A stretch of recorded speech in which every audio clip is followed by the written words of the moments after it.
Dans ce nouveau chapitre, nous allons étudier les sélecteurs CSS simples.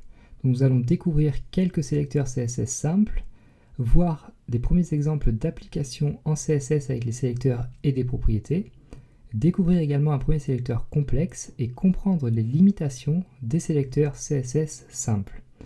Alors, pour faire très simple, on va dire que les sélecteurs simples sont des sélecteurs de type élément. Alors comme je vous le disais précédemment, le CSS va pouvoir appliquer des styles à du contenu écrit en HTML grâce à des sélecteurs qui vont cibler un contenu particulier.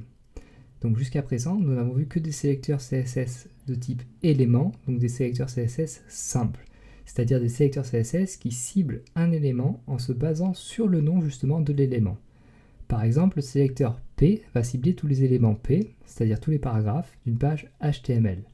De même, le sélecteur CSS H1 va nous permettre d'appliquer des styles à notre titre H1. Le sélecteur A va nous permettre de mettre en forme nos liens, etc., etc.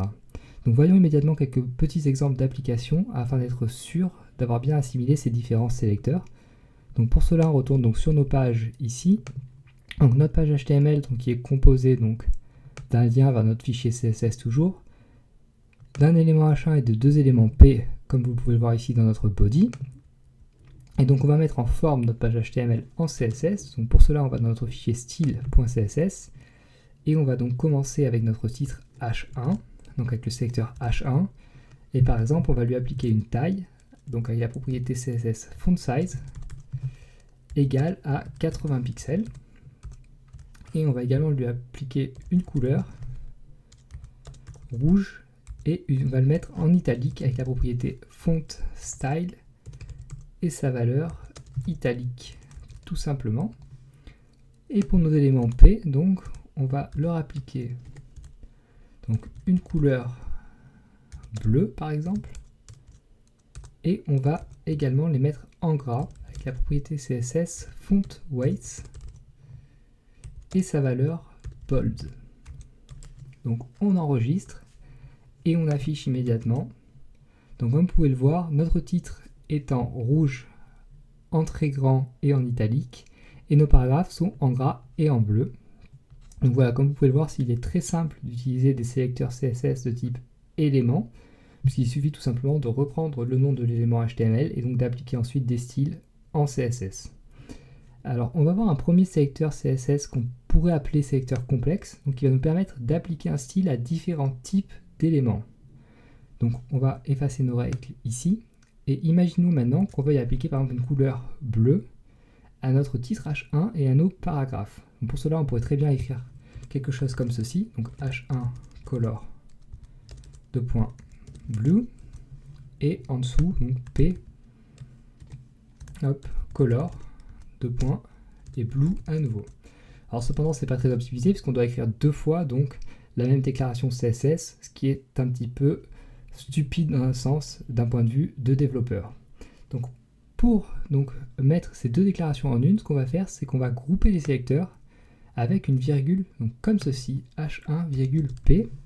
Et donc tout ce qui va être à l'intérieur, donc ici, va s'appliquer à la fois à l'élément H1 et à l'élément P. Donc retenez bien cette utilisation de la virgule qui va nous permettre de grouper certains sélecteurs. Donc si on enregistre et qu'on affiche, vous allez voir que maintenant, donc, tout est en bleu, notre titre et nos paragraphes. Donc voilà pour ce premier sélecteur complexe qui sera un sélecteur CSS qui va être très utilisé, c'est pour ça que je vous le présente maintenant.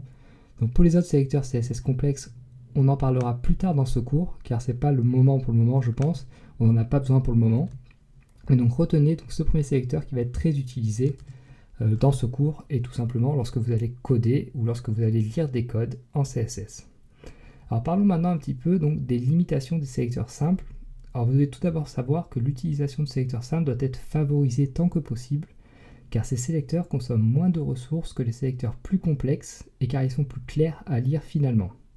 Le problème avec les sélecteurs de type élément est que nous allons être très vite limités, car par exemple, comment appliquer une couleur différente à deux paragraphes différents avec le sélecteur simple P, donc si on écrit notre code CSS dans un fichier séparé?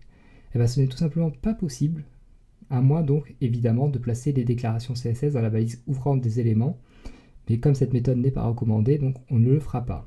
Alors pour contourner ce problème, nous avons créé deux attributs HTML, ID et class, qui vont nous aider à cibler du contenu HTML de manière plus précise.